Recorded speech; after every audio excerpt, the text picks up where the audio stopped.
قسمت کا لکھا ہوا شخص کو ملتا ہے، یہ بات طے ہے۔ مجھے اور آپ کو وہی مل رہا ہے جو ہماری قسمت میں لکھا ہے، اس سے ایک حبہ بھی، ایک دانہ بھی کم نہیں ملے گا اور ایک زیادہ نہیں ملے گا۔ صحیح حدیث ہے، بخاری کی دیگر کتب حدیث میں موجود ہے، جب بچہ شکم مادر میں 120 دن کا ہوتا ہے تو 4 ماہ کا جب بچہ شکم مادر میں ہوتا ہے تو اس کی روح پھونکی جاتی ہے، تو فرشتہ آ کے اس کی عمر بھی لکھ جاتا ہے، اس کا شقی و سعید ہونا بھی لکھ جاتا ہے، اور اس کا رزق بھی لکھ جاتا ہے۔ تو رزق جو لکھا گیا وہ ہمیں ملے گا، اور جب جب ملنا ہے تب تب ملے گا۔ جو لکھا گیا ہے وہ بہر صورت ہمیں حاصل ہوگا۔ اب وہ جو ہماری قسمت کا رزق ہے اس کے حصول کا ذریعہ کیا ہے؟ بذریعہ حلال ملتا ہے یا اس کے ذرائع حصول کے وہ حرام ہیں؟ تو یہ اللہ کے ذکر کو چھوڑنے کی سزا یہ ہے کہ ملا وہی جو قسمت کا تھا، لیکن دولت عثمان نہ ملی، دولت قارون ملی۔ لکھا جو تھا، مقسوم تھا، ملا وہی، ایک دانہ بھی زیادہ نہیں ملا اور ایک دانہ بھی کم نہیں ملا، لیکن اس کی سزا کاٹنی پڑے گی، اس لیے کہ حصول کے ذرائع حرام تھے۔ تو حضرت اکرمہ رضی اللہ تعالیٰ عنہ فرماتے ہیں کسبن حرامن، تو معیشت تنگ کیسے ہوتی ہے؟ بندہ کہتا ہے کہ یہ تو بڑا کما رہا ہے لیکن کما بذریعہ حرام رہا ہے۔ اللہ اکبر۔ بعض اوقات کچھ لوگ محنت کر کے بھی حرام کماتے ہیں۔ ہم نے دیکھا کہ اس گرمی میں جو لوگ مزدوری کرتے ہیں اور بالخصوص لوہے کی بھٹی پہ جو کام کرنے والے ہیں، کتنا سخت کام ہے، لیکن وہاں بھی جو ہے وہ چاہے 15-20 منٹ جو ہے وہ خیانت کر کے اپنے اس رزق کو حرام بنا لیں اور ناجائز کر لیں، اتنی مشقت کے باوجود بھی کیتی کتری پئی کھو محمد تے سکہ بنیا زردہ۔ تو ایک سودا ایسے بھی بک جاتا اگر 2 منٹ گاہک کو دیتا، لیکن جھوٹی قسم کھا لی اور وہ لے کے چلا گیا، سودا تو بک گیا لیکن ذریعہ اس کا حرام ہو گیا۔ یہ ذرا دیکھیے، جھوٹی قسم کھانے والے کو اللہ نظر رحمت سے بھی نہیں دیکھے، اتنی بڑی سزا ہے اس کی، اور نہ بکتا کوئی اور آ کے لے جاتا۔ جو قسمت میں لکھا ہے وہ تو آپ کا ہر صورت میں ہوگا، لیکن کچھ لوگوں کو اللہ کے ذکر کو چھوڑنے کا نتیجہ یہ ملتا ہے کہ پھر وہ ان کے ذرائع آمدنی جو ہوتے ہیں، محنت کے باوجود بھی کسب حرام ہو جاتا ہے کسی نہ کسی وجہ سے۔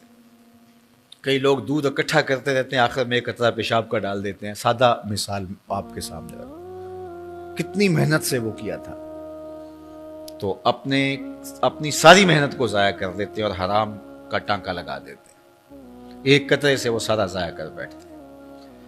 تو یہ اللہ کے ذکر سے منہ موڑنے کا نتیجہ ہے۔ جب تمہارے دل اللہ کی یاد سے خالی ہو جائیں گے، تمہاری زندگیوں میں قرآن نہیں ہوگا، تمہاری زندگیوں کے اندر اسلام کے اجالے نہیں ہوں گے، تو پھر نتیجہ کیا ہوگا کہ معیشت دنک کیا ہے؟ کسبن حرامن۔ دوسرا معنی کہ تنگ زندگی، تلخ زندگی، جو حضرت عبداللہ ابن عباس سے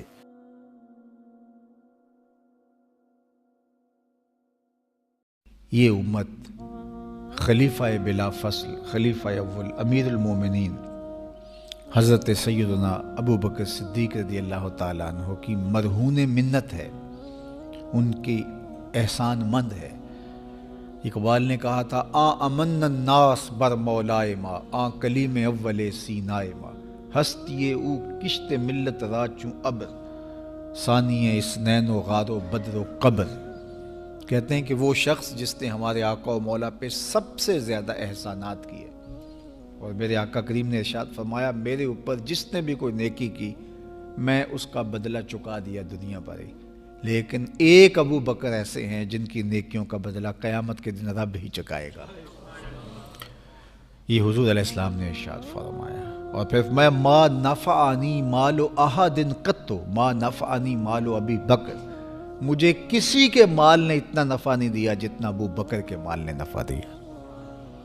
اپنا سب کچھ حضور کی راہوں میں نچھاور کر دیا، مال پیش کیا، جان پیش کی، اولاد پیش کی، وقت دیا، ایک ایک سانس حضور کے نام کر دی. کہتے ہیں حضور علیہ السلام کا سایہ نہیں تھا، لیکن ابو بکر رضی اللہ تعالیٰ عنہ سایہ بن کے حضور کے ساتھ رہے، سائے کی طرح حضور کے ساتھ رہے. بدر کے ساتھی، حضر کے ساتھی، سفر کے ساتھی، غار کے ساتھی، حد ہو گئی مزار کے ساتھی. اللہ اکبر. ایک دن حضور ایسے نکل رہے ہیں مسجد نبوی سے تو کوئی لوگ داخل ہو رہے تھے، تو حضور کے دائیں ہاتھ میں ابو بکر کا ہاتھ تھا، بائیں میں حضرت عمر کا ہاتھ تھا. تو حضور ایسے دونوں کے ہاتھ پکڑ کے باہر نکل رہے تھے، تو کسی کو اندر آتے دیکھا تو اس کو دیکھ کر کے کہا قیامت کے دن ہم قبروں سے یوں ہی اٹھائے جائیں گے، میرے دائیں ہاتھ میں ابو بکر کا ہاتھ ہوگا، بائیں ہاتھ میں عمر کا ہاتھ ہوگا. اللہ اکبر. سیدہ کہول اہل الجنہ، جنت کے بوڑھوں کا سردار کہا. ابو بکر فی الجنہ، جنت کی بشارت دی. عشرہ مبشرہ میں سے پہلا نام حضرت ابو بکر رضی اللہ تعالیٰ عنہ کا ہے. فرمایا میرے 2 وزیر آسمان پہ ہیں، 2 وزیر زمین پہ ہیں. آسمان پہ میرے 2 وزیروں کا نام جبرائیل و میکائیل ہے، اور زمین پہ اوپر میرے 2 جو وزیر ہیں، ایک کا نام ابو بکر ہے، ایک کا نام عمر ہے. تو کیا شان ہے حضرت ابو بکر صدیق رضی اللہ تعالیٰ. ہر نبی کا صحابی عظمتوں کے معراج پہ ہے، لیکن جو شان حضور کے اس جان نثار کو دی گئی ہے، اللہ اکبر. قرآن نے بھی کہا نا وَثَانِيَ اثْنَيْنِ إِذْ هُمَا فِي الْغَارِ. اللہ اکبر. 2 میں سے دوسرا، اللہ اکبر، جب وہ غار میں تھے، 2 میں سے دوسرا. اس لفظ کی خوبصورتی ملاحظہ کیجئے، 2 میں سے دوسرا. حضرت عمر کہا کرتے تھے، حضرت صدیق اکبر کا ذکر کرتے ساتھ رو پڑتے اور کہتے کہ ابو بکر میری ساری زندگی کی نیکیاں لے لیں، وہ غار والی ایک نیکی مجھے دے دیں. ساری نیکیاں زندگی کی ابو بکر لے لیں، ایک نیکی غار والی مجھے دے دیں. تو ان کی ساری نیکیاں ایک طرف اور ابو بکر کی ایک نیکی ایک طرف. اور حضرت عمر کہا کرتے تھے کاش میں ابو بکر کے سینے کا بال ہی ہوتا. کوئی کم شان ہے؟ یہ حضرت عمر کہہ رہے ہیں. یہ عمر جس کے بارے میں میرے حضور علیہ السلام نے فرمایا کہ میرے بعد اگر نبوت کا دروازہ بند نہ ہوا ہوتا، میرے بعد اگر کسی نے نبی ہونا ہوتا تو وہ عمر ہوتا. اتنی شانوں کے مالک. ان الشیطان یفر من ظل عمر، شیطان عمر کے سائے کو دیکھ کے بھاگ جاتا ہے. وہ عمر کہہ رہے ہیں کاش میں ابو بکر کے سینے پر لگا ہوا بال ہی ہوتا. یہ شان ہے، یہ عظمت ہے. سارے حضور کے صحابی عظمتوں کے معراج پر، لیکن ان کی شان ہی وکری ہے.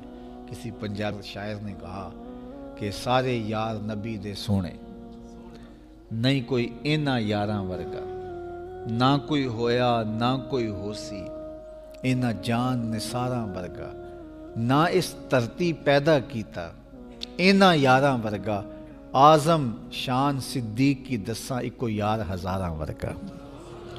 وہ عظمتوں کی کس معراج پہ امن الناس بر مولائے ماں، کلیم اول سینائے ماں، ہستی او کشت ملت راچو ابر، ثانی سنین و غار و بدر و قبر. بدر کے بھی ساتھی، قبر کے بھی ساتھی، مزار کے بھی ساتھی، غار کے بھی ساتھی. اور اسلام کی کھیتی کے لیے ابر بہار کی طرح برسے اور سیراب کر گئے. اور اس امت کے لیے انہوں نے جو کام کیا وہ انہی کا مقصوم